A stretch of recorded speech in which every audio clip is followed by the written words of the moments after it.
Hi everyone, it's John and welcome once again to Jam Life Sydney. It's Tech Talk time again, and today after our Sony ZV-1 vlogging camera has arrived, we have decided to team it up with the Zhiyun Crane M2 gimbal. If you're new here, please subscribe, we really do appreciate your support. If you like the video, please give us a big thumbs up and ring the bell so you can be notified when we upload new videos. Does the Sony ZV-1 need a gimbal? We're going to show you up next.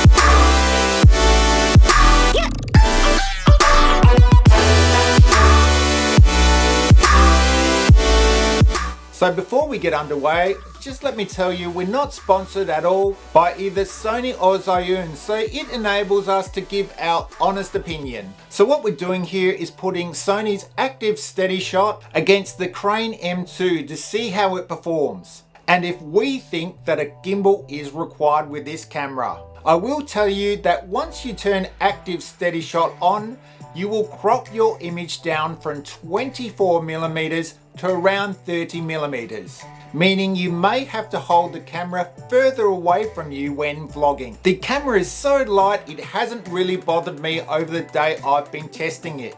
And there is a great wireless vlogging grip by Sony I have mentioned before, this one right here, which helps solve the issue of getting the camera a little bit further away from you to handle that crop. But of course, that vlogging grip's gonna cost you around 200 Australian dollars. Like I said, something that really hasn't bothered me, but something to consider when using active steady shot on the ZV-1. So we're going to go down to my favorite place, Sydney Harbour, and put the Crane M2 up against the Sony active steady shot and see how they perform side by side under a few different situations. So let's go down and take a look. Okay guys, so before we get underway, I just wanted to test the inbuilt mic of the Sony ZV-1.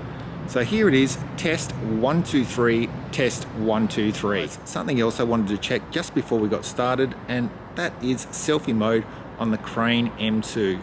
So this is the camera facing away from me, 3 clicks of the trigger on the Crane M2 and it should go into selfie mode. And there you have it, selfie mode. And let's see what the mic sounds when it's facing me. So check 1 2 3, check 1 2 3.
I will tell you, even with the Crane M2, this is a very light and compact vlogging rig. And it's something you can carry around with you all day without an issue. So what did you guys think of the comparison?